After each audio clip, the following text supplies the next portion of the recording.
Hi, I'm George Lunnon Jr. Today I'm going to speak about resetting your finances. We'll do this in three different topics. The first topic will be embracing your financial future. The second will be starting a chain of financial responsibility.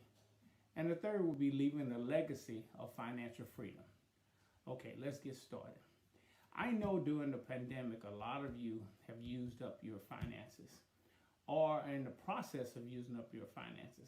So while the pandemic is still going on, we need to get prepared to reset our finances. And so therefore we need to get back to the basics. What does that mean, get back to the basics? It means determining why you need to save. And we know that a lot of reasons why you need to save in a lot of cases is because you may need down payment for a car, down payment for a home.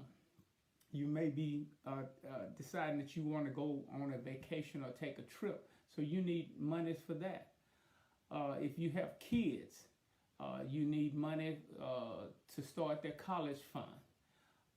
And then you need money a lot of times to supplement, let me put it that way, to supplement your retirement. Because we know that a lot of times retirement that we get from these jobs is not enough because of inflation and that sort of thing. So we need extra monies for that, so we need to save for that. And the last one is just creating some wealth. We want to make sure that we have money sitting in the bank just in case something breaks down or we just need monies for some reason or the other, or we need to help our kids and that sort of thing. So we need to make sure that we reset our finances to take care of the needs that we have.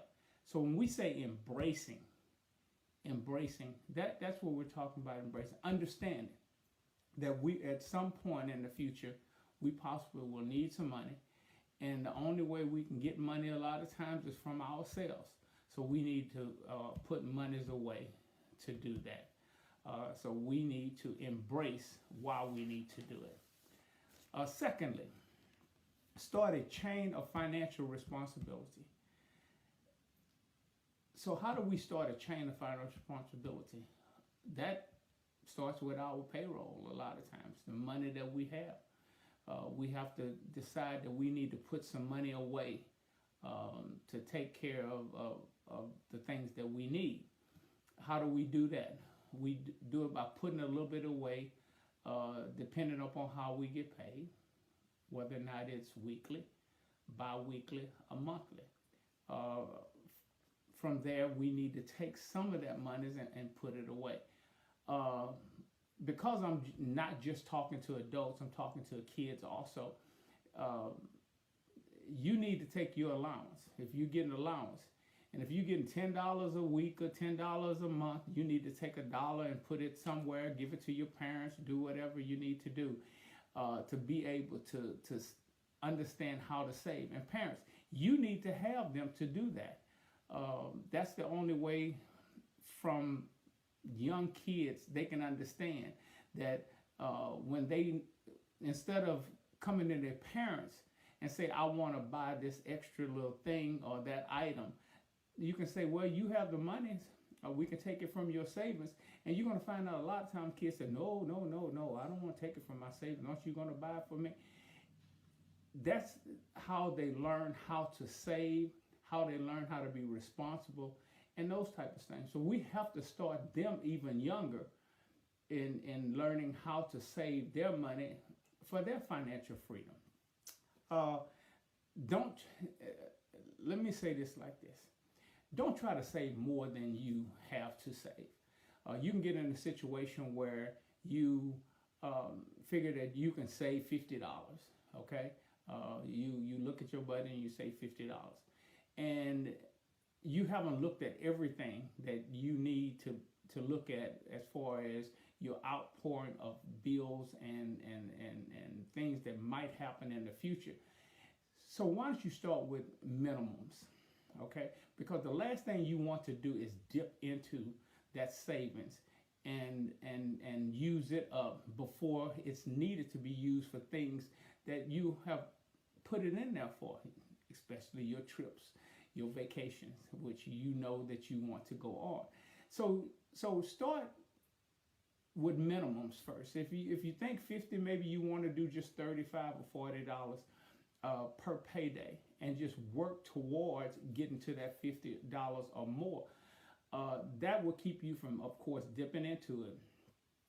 That will keep you from having to use it for things that you just did not plan on using it for.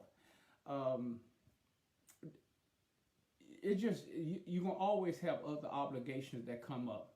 So just be cognizant of understanding that at some point I may need the money. Now, where are you going to put the money? Do not put it in a drawer. Try not to save it at home, because it's just too easy for you to go into it and spend it when it's just sitting up at the house. So you want to open up a bank account, a savings account. Put it in there. I know at this time you can just do a drive-through and get the money out, but at least you got to have to leave the house to do that drive-through to be able to get that money. So put it in a savings account at a bank, and so make it somewhat difficult for you to just at some point just take the money out just on a whim. Okay, that's what we need to make sure that we do, because we know that we need to save. There is no doubt that enough people in this United States and enough of us do not save any money.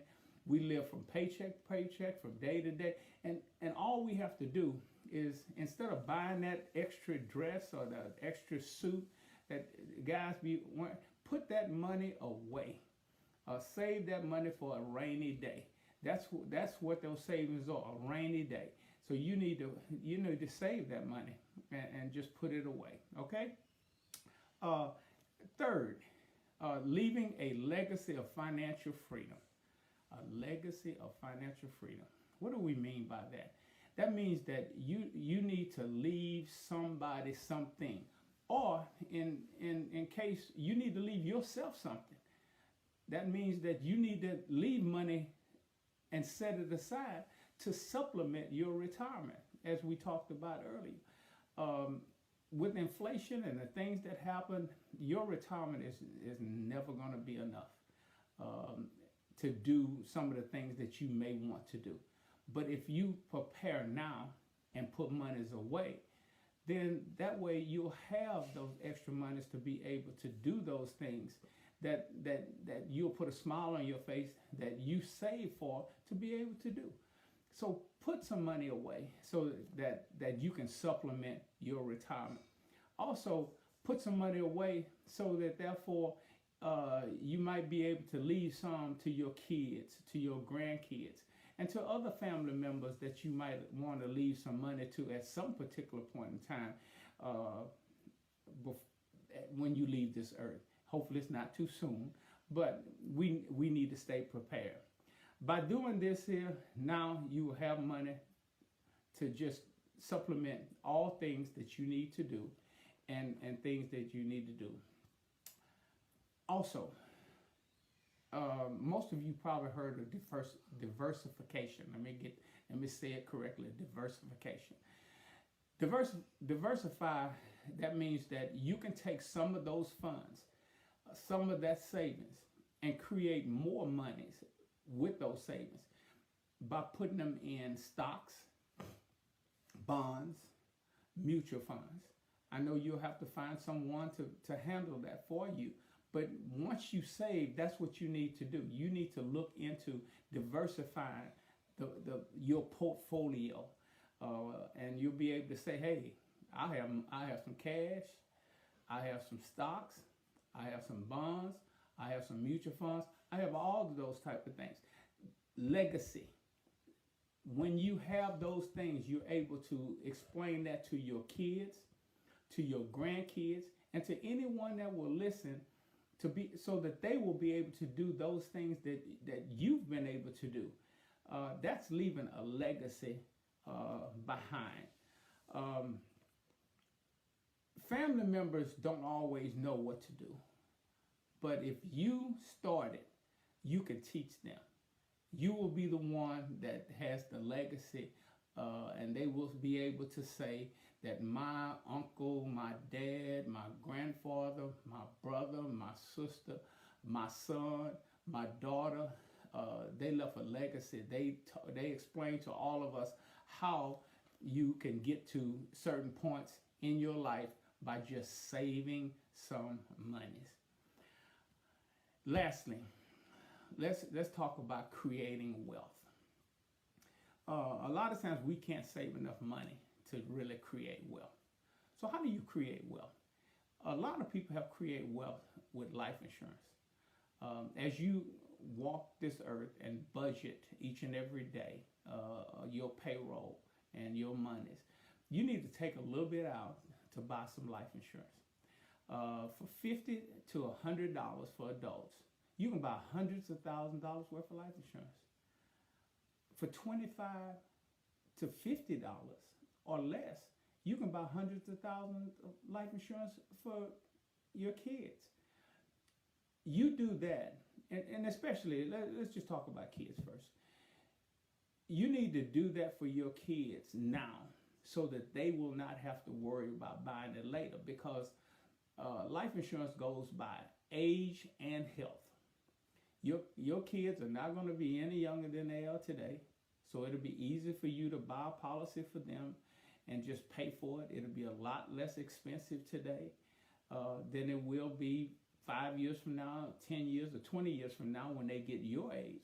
So if you invest in them right now and buy for them so that they can leave their kids, which is going to be your grandkids' money, then that's a legacy also. You need to do that. And the thing about it is when you buy life insurance on them, you can buy life insurance where sometimes with some companies, and ours do, has what's called a guarantee insurable option, where they can purchase more life insurance during their lifetime and never have to take a physical. Never. It's guaranteed that they can increase it certain amounts. So you can set it out where you buy them a $50,000 policy now where they can increase it by $25,000. And in our GIO, which is guaranteed insurable option, you can increase it 11 times in their lifetime, starting at age 17, all the way up to age 49. They can pick each time that they want to increase it, and then decline the times that they don't want to increase it. If they decline one time, that doesn't mean that they won't get the next time coming up. They still will get it coming up, and they'll be able to increase it then. Get another $25,000. It's up to them. But it's up to you initially because you will own the policy, but you can turn around and give them the policy and make them the owner of the policy when they get old enough to pay for it themselves.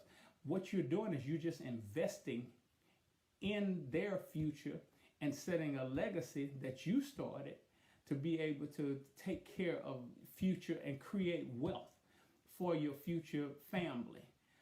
It's something that you can start, and they will continue to do if you start it. Now, getting back to you. You can buy life insurance, like I said, from $50 to $100, and you can buy hundreds of thousands of dollars worth of life insurance. How else can you leave hundreds of thousands of dollars to your family except through life insurance? That's the only way. Don't be the type of person that say, I don't want to leave anybody nothing, I don't want to do this here, and I don't want to do that. That's just not proper. God doesn't like anybody that's selfish and don't want to take care of his people. So I think that you should take the time out to invest your time and your money into understanding that you have monies that you can budget to be able to help create wealth for your family. And I think you need to do that. It doesn't matter how old you are.